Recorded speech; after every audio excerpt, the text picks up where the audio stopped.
Hey, Pete, the peptide guy here, back at the podcast lane. And I have a very special guest today, and her name is Mel Carr. She's the author of Six Figure Chicks. Love the title. Talk about it. Yeah, I mean, well, do we have enough time? Because I'll be here all day. So I am the founder of Six Figure Chicks. It is a book series. It's compiled of six-figure earning females. And I love just the title of the name says it all, but it's all about sharing the real raw stories of successful women. Like we share so much on social media, on our websites, online of like, these are the great products and services that we offer. These are, we're amazing people at what we do, but we only mostly share the positive sides and the stuff that we're doing now. But what about 20 years ago, 10 years ago, when we weren't as successful, when it wasn't as easy as it is now? We want to share the real raw stories, the personal sides of becoming successful, so that it adds that authenticity and ability to connect deeper with these amazing women. Right. And being able to give them a safe platform of share your life in a micro-memoir of one chapter. This is the easiest, quickest way to become a best-selling author. Great. Wow. And I mean, and that's powerful, right? So you're able to connect with so many different people. So that being said, what's your story? Well, as the first book came out in 22. Okay. And we are now fast forward to 2026 going, my first story ever shared was all about the business. Like, oh my gosh, I went from here to here, I'm successful. And then as the books came out, I, realized that by sharing maybe 20 plus years ago, my life, how it has directed me to where I'm at now. I was on my own at 15, signed myself out of high school just so I could pay rent.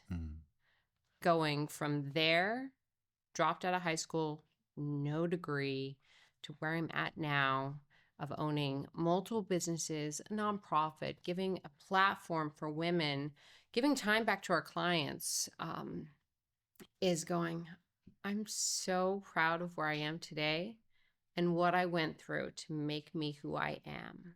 And to know that for us to give back to those younger people, like I want to be able to give my knowledge and expertise to that 15-year-old girl sitting in that car in the parking lot going, I don't have anything else to do. I'm going to just sign myself out, work the rest of my life, and just be, because I'm not good enough and nobody cares. Yeah. Yeah. And I think that's super important. And, the word authenticity is very popular now, but it's been around for a long time, right? Being your authentic self. And at some point somebody told you or you heard, oh, don't do that because people will judge you, right? People will come out of the woodworks and attack you and all that kind of stuff. And I always found that the most successful people are the ones that actually can tell about their pain, right? Because if you can't get to that pain point, most everybody's gone through something. So, you're missing that opportunity to connect with that one person, right? And that one person you can help. It's phenomenal. So how do you help women not play small? Yeah, it's persistence. I get it all the time from potential authors, the authors that sign on to share their stories is, gosh, I don't have a story to share. My story isn't that interesting. Like, who am I? Right. To help somebody else out? And the fact is that I heard it today. We just launched our Scottsdale Volume 2, which is now an international best-selling book. I was on with the authors this morning, and so many of them going, when you first came to me and, said, share your story in one of these books, they were like, I don't have a story to share. But as soon as they put pen to paper and realized what they have gone through, they were so astonished at wow, I did that. Yeah. I did live a long life, or I have gone through so many roadblocks that so many other people have gone through, and we think that we're the only ones and nobody cares. Yeah. Yeah. Because usually that journey's taken by yourself, right? Nobody sees it.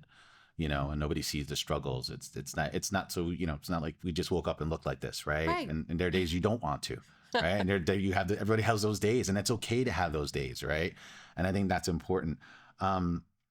So what is mentoring like the next generation?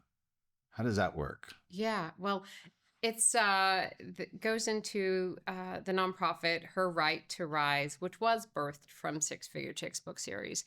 It was me sitting there going, how else can we amplify and use these stories for the betterment of other people? How can we give back? And so I created the nonprofit to have that mentorship, work with other nonprofits, have events to welcome young women of the community, to share our expertise and to pour into those young women that might have that same or similar thinking of like, I'm the only one going through this right now. Nobody else understands what I'm dealing with. Yeah. Yeah. So you're really giving an opportunity, a platform to share their voice and to be heard. Yeah, and we're so heavily influenced by social media, online Hollywood, that these young people think that if we don't have it figured out by now, we're done. Yeah. Yeah. It used to be the old adage, right? You go to college, you get married, you have kids, you have a house, right? All that kind of stuff. And if it doesn't work out that way, then What do you do? yeah. Yeah. What do you do? Right. And then who do you go to for that help, and how to seek it out. So in your giving back, what have you seen to be some of the best stories that you've had come across you? Yeah, well, they've all been so different. And I'll take one of our actual authors this morning. She's our youngest author, 24, Mackenzie Webb, right here in Phoenix, Fountain Hills. Huh? She was going down the pathway of what she thought she needed to be doing. She got her degree in accounting. She didn't like what she was doing. And she had this creative, artistic side of herself that was told, it's not going to make you money. Huh. Don't do it. So she did the other thing that she knew would bring in the bucks. And then she realized she wasn't happy. And she took a step forward and changed that, and now owns a consignment boutique in Fountain Hills, Chill Boutique, which is so successful. In her first year, she made six figures. Wow. But she took that leap of unknown and was, scared, but she did it because she had the people in her corner to support her. And that's the changes that we're making, is letting those young women know that they're not alone and that they do matter. Yeah. Yeah. And it always seems to be a struggle these days for women, unfortunately, trying to find their space in the world, right? It always seems like you're always, saying you should be two steps behind, and realistically, probably two steps ahead, you know what I mean? And people are always going to tell you, hey, no, you're a woman, it's okay. You know what I mean? As opposed to being a man, there's no excuses for us. Right. Yeah. So I find what you're doing extremely powerful and motivational. Where do you see it moving forward? I see it just continuously evolving, growing. My goal is to launch at least one book in every state. Kind of got stuck in Arizona because I live here. And then I got stuck in Houston because there's so many amazing women there. But we're doing the global version now. We have women from all over the US and Canada. My goal is to, yes, have at least one book in every state. We have 130 plus growing six-figure chick authors. Wow. They're all international best-selling authors.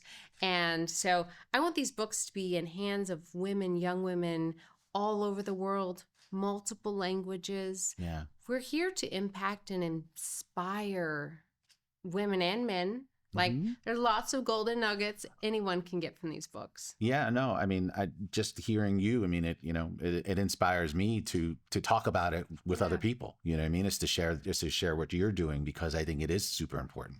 The analogy I'm thinking about as we're having this conversation is you're like a bow and arrow, because, the arrow can't move forward until you pull back that bow. So until you go back and tell your story and then release that arrow, right? And then that kind of propels you forward. Yeah. It's really fantastic what you're doing. So the right to rise, that seems deeply personal to you. Yeah, because I mean, I didn't share that story of that 15-year-old girl until just last year. I thought that if I shared that story, people would look at me differently. People would think I was stupid. I didn't belong where I was at. I shouldn't own businesses. I shouldn't be successful. And there are so many other people out there that are thinking the same thing. And I want to bridge that gap. I want to change it. I want to give them the voice, the safe place to know that their story matters. And for all of the authors that are part of the books and coming books, is that yes, your story does matter. Like, people need to hear what you've been through, because we're in a crowded marketplace. One great thing to stand above that crowd Yeah. is to come out authentically, who you are, what you've been through, and heal through the power of words. Like, your pen to paper, so transformative. Well, like I said, I love what you're doing. It's amazing. You're fantastic. How do people contact you? Yeah, just, I mean, look at Six Figure Chicks and we're all over. But Six Figure Chicks, and Mel C, Six Figure Chicks. I'm on all the social platforms, sixfigurechicks.com. Connect with me. Let's share your story so that we can impact as many lives together. Well, I'm down for that, and I'm connecting. So Yay. thank you so much for being on the podcast. Thank you.